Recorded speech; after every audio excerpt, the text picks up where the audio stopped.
भैया। দিনটা ছিল 29শে মার্চ।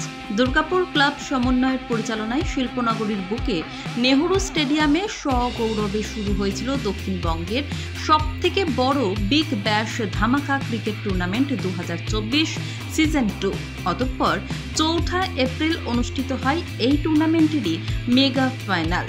দিবারাত্র এই টুর্নামেন্টে উজ্জ্বল উপস্থিত ছিল 1983 ক্রিকেট বিশ্বকাপে ওয়েস্ট ইন্ডিজের বিরুদ্ধে 29 বলে 27 রানের একটি ঝোড়ো ইনিংস খেলা ক্রিকেটার সন্দীপ পাতিল, রাজ্যের মন্ত্রী প্রদীপ মজুমদার, বীরভূম জেলা পরিষদের সভাধিপতি কাজল শেখ, ক্লাব সমন্বয়ের সভাপতি সন্দীপ দে সহ বিশিষ্টজনেরা।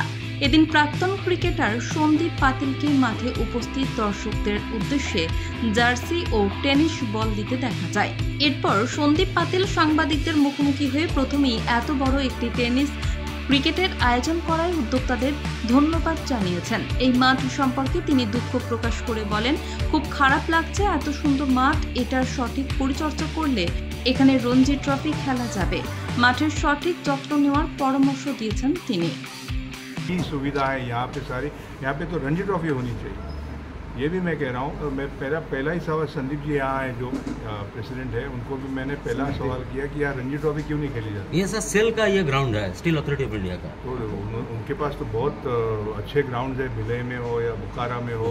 मैं खेला हूँ वहाँ पे रणजी ट्रॉफी, तो मुझे पता नहीं कि क्यों ये देख नहीं पा रहे इस ग्राउंड, लेकिन बहुत अच्छा लगा दुर्गापुर आके। और जो जिस स्तर का क्रिकेट मैंने देखा आज ही नहीं, लेकिन जो कॉम्पिटिटिवनेस होना चाहिए,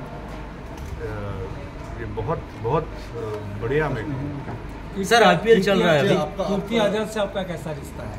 कीर्ति आजाद तो हमारे पुराने दोस्त साथी खिलाड़ी हैं। जानते हैं दुर्गापुर बर्धमान से वो? नहीं, वो पॉलिटिक्स के बारे में मैं नहीं जानते हैं, आप सुने हैं क्या? हाँ बिल्कुल जानता हूँ। क्या आप उन्हें बधाई देंगे? 83 टीम के जो सदस्य हैं, जो भी क्रिकेटर जिस पार्टी के लिए खड़ा होता है, हम सबको बड़ा बधाई देते हैं।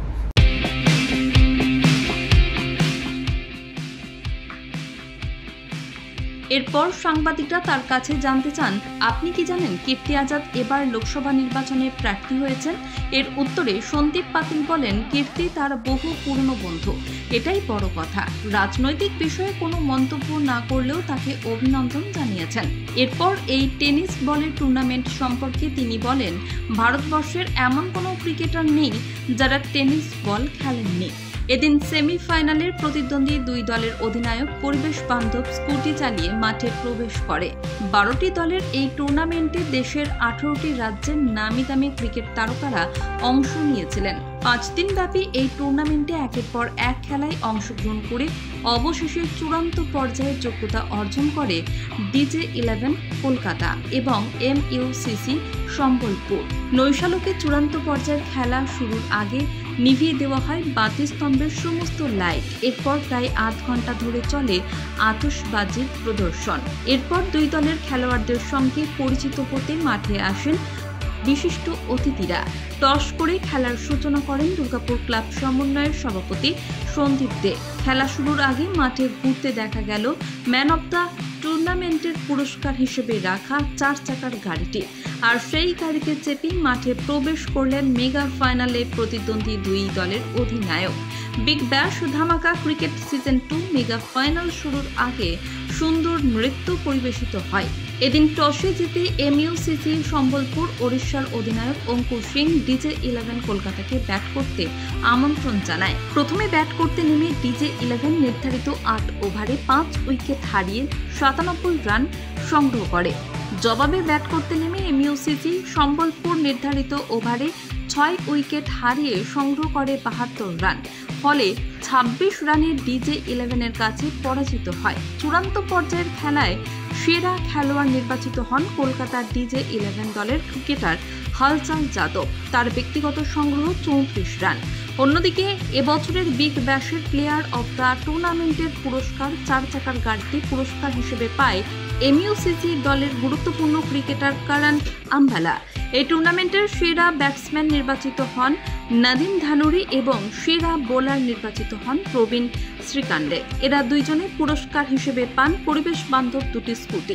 এছাড়াও উইনার্স দলকে পুরস্কার হিসেবে দেওয়া হয় নগদ 25 লক্ষ টাকা ও ট্রফি। এছাড়া রানার্স দল পায় 15 লক্ষ টাকা ও সুদৃশ্য ট্রফি। বহু প্রতীক্ষার অবসান ঘটিয়ে সমাপ্ত হল বিগ ব্যাশ ধামাকা ক্রিকেট টুর্নামেন্ট সিজন 2।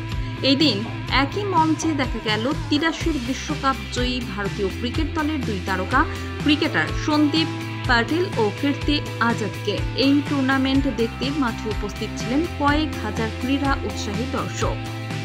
দুর্গাপুর থেকে সমরঞ্জু দাসের রিপোর্ট।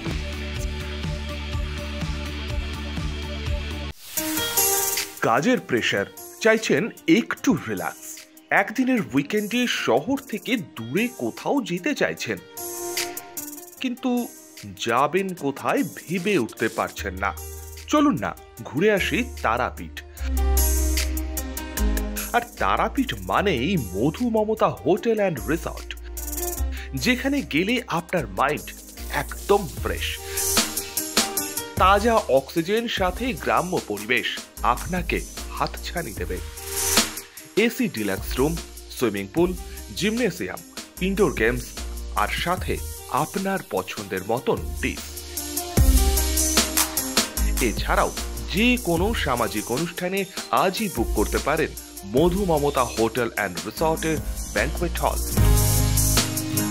রাত জাগা তারাদের সাথে, পরিবার বা বন্ধু বান্ধবের সাথে আপনিও সময় কাটাতে পারেন হোটেলের লনে।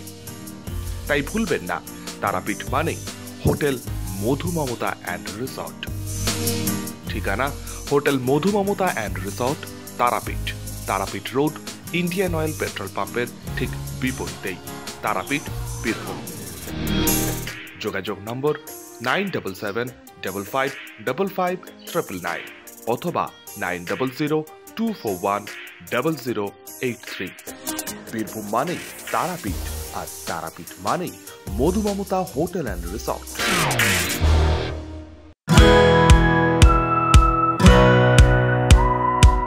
খাই খাই করো কেন এসো বসো আহারে, খাওয়ার আজব খাওয়া ভোজ কয় যাহারে। ভোজন রসিক বাঙালির খাওয়া দাওয়ার সেরা ঠিকানা মানেই Sher-e Bengal. Indian, Chinese, south Indian, continental ডিশের হরেক রকম সম্ভার এখন একই ছাদের তলায়।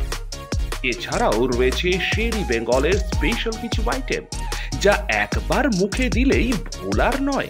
ঘরোয়া পরিবেশে হোটেলের আতিথেয়তা আপনাকে মুগ্ধ করবে। রেস্তোরাঁর পাশাপাশি রয়েছে থাকার সুবন্দোবস্ত, সিঙ্গেল বেড থেকে ডাবল বেড, ট্রিপল বেড এবং ডিলাক্স এসি রুম। পাচ্ছেন 24 ঘন্টা পানীয় জল ও বিদ্যুৎ পরিষেবা। রয়েছে লকার, পার্কিং এর সুবন্দোবস্ত। এছাড়াও এসি, গিজার, টিভি, সিকিউরিটি সহ লন্ড্রির সুবিধে। মিটিং বা যে কোনো সামাজিক অনুষ্ঠানের জন্য এখন নিশ্চিন্তেই আসতে পারেন শের-ই বেঙ্গলে। Sher e Bengal, JP Avenue, Sagarbhanga, SBI ব্যাংকের ঠিক পাশে, দুর্গাপুর 713211। যোগাযোগ নম্বর 9609900511 অথবা 9775555222। শের-ই বেঙ্গল, একবার আসলেই